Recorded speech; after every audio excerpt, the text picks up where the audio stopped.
Hey y'all, it's me. We back for another Classroom Chronicles. Okay. Sorry, I literally just talked for 75 minutes of talking and then I had to follow up with two students. So yeah, I may mess up on a couple of words because my mouth dry. But I got my water and we got another avocado. So this week we are unpacking whiteness. And so, for folks who don't know, who are just joining, I'm Dr. Ashley Gaddy Robbins. This is Classroom Chronicles. And we are in my office today because it is raining and flooding outside. And I have to actually drive 2 hours to teach where I teach. And I was not driving in that. So we had Zoom class today. And so I am not in my car. I am in my office, but we have our avocado. And we're going to debrief class. I always love, so this is my third year teaching this course, and I always love this module, Unpacking Whiteness, because it really is a turning point. It's a turning point in the course because I do teach a majority white course. The students are majority white, and it's an eye opener for them. And quite honestly, even when I do have students of color, it's an eye opener for them too, because although they have had their lived experience and some of them have also taken course around race, they also, have not really kind of sat down and unpacked it either, like, more intentionally, in addition to their lived experience. So this is really an eye opener for a lot of students. And so I always start off with like, you know, what have folks told you? How has white privilege been described to you?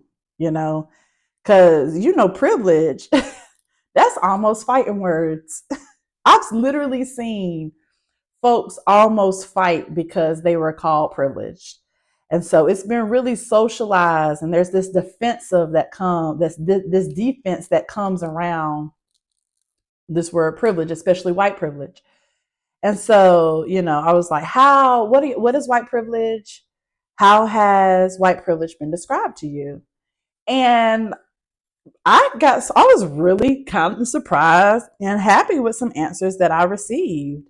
One person said that, it is an advantage that has been passed down through generation, an advantage that kind of like, allows you to cut corners. One person said that it is like power it steeps from power. And so it allows for this advantage to happen simply because you are white, there's power has allowed for this advantage. I was like, okay. And then I think somebody got this from another course. Somebody get told, their friend who took my course already told them this, but maybe not, but I think so. And so they were like, I think it's just like understanding that things are normal. So like I can go to the grocery store and there is not a white aisle. I can just get food, or I can go into the hair store and I can just buy shampoo. It's readily available for me, and there's not a name for it, or there's not an aisle for it. And then we kind of continue this conversation. And I'm like, yes. But so then if it's that, then why are folks ready to fight? Like what has it been socialized to be? And somebody was just like, a silver spoon and you ain't worked hard. Exactly. And so we really spent time, which is one of my favorite things to do, is debunking white privilege around these socializations. Because if we stay and stick to what's been socialized, then two things. One, we stay distracted, we stay angry, we stay on the defense. And then two, it doesn't allow us to know the truth and progress forward, which is the point. So I was like, nah, we're doing truth telling over here. Okay. And so we begin to debunk these socializations around privilege. And when I told them, like, privilege is not no personality characteristic radar, like if you have privilege, it ain't got to do nothing with your personality. If you got a nasty personality, you just got a nasty personality. You know what I'm saying? Like if you're a liar, you're a liar. They ain't got nothing to do with your privilege. You feel me? So, and life is hard. There are human things that are hard. Grief, that's hard. You know, losing someone, that's going to be hard regardless. There are just human things that are going to be hard. So it's not saying that you're not ever or have ever experienced hard. And that always kind of allows people to kind of go, okay, cool. So we kind of got through that. Then we had to unpack whiteness as this standard, as this norm, much like the hair care products, much like the food. Whiteness is invisible. So we have to name it and we have to make it visible. And that's also where the most awakening comes. So we did the video, even though it's so long ago, I still love this video, the decoded video. What if racial microaggressions were reversed? And that it's so funny because it's so outlandish, but it ain't outlandish. You see what I'm saying? And I said, talk to me. They were like, that's wild. It's only wild because you don't experience it. It happens to Black and brown folks all the time. You see what I'm saying? And that's what makes it. And so when we start kind of making whiteness visible, one of the things on the video is like Black and brown folks asking a white person, hey, you know about this NASCAR stuff. Can you help me with this? Or like, you look like Chad. Do you know Chad? You're white. You must know Chad. And so all of the things that are like wild when it's reversed, it's because it's been a standard. It's been a norm. And so anything that deviates from this norm has been othered. And therefore, when you have been othered or when you have been placed on the margins, it does become harder. And we have to be real about what is harder when it comes to race, because whiteness, white supremacy, and power have already set what is standard. Beauty standard, right? Physical standard, food standard, access standard, education standard, language standard.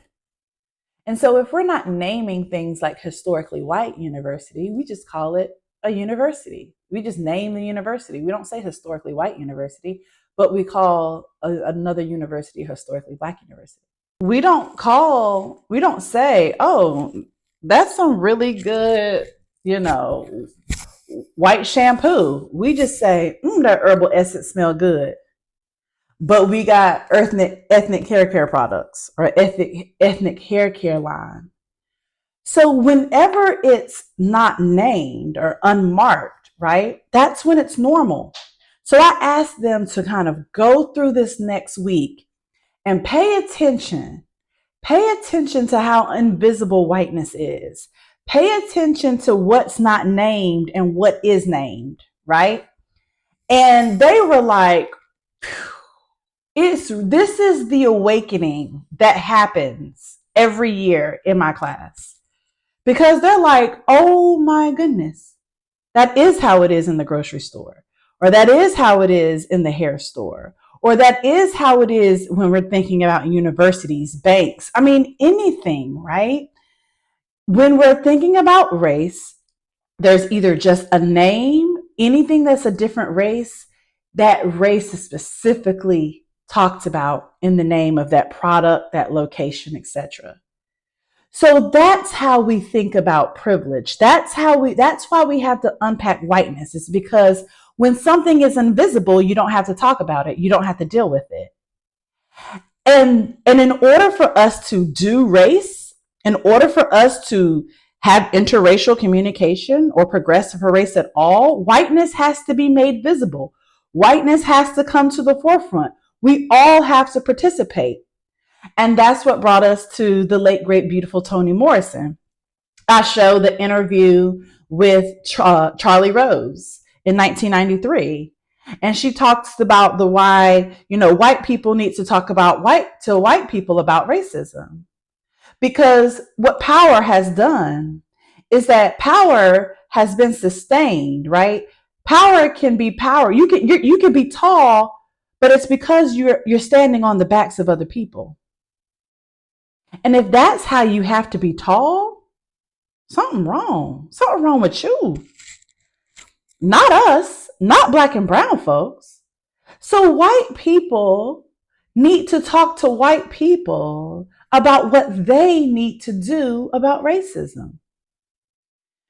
Now, black and brown folks choose to fight for their own liberation. We see that time and time again. But white people have to do their part. And so we have to bring in whiteness into this conversation, because now the way that it's socialized is if we're having a race conversation or a diversity training, we're talking about them. We're talking about black and brown people. So white people don't think that they're a part. And that's what this module disrupts. It is one of my favorite. I love it. And it's something that really, really is a wake up call for the students. Y'all have a good day now. Oh, like, comment, subscribe, follow me for more Classroom Chronicles. Okay, peace.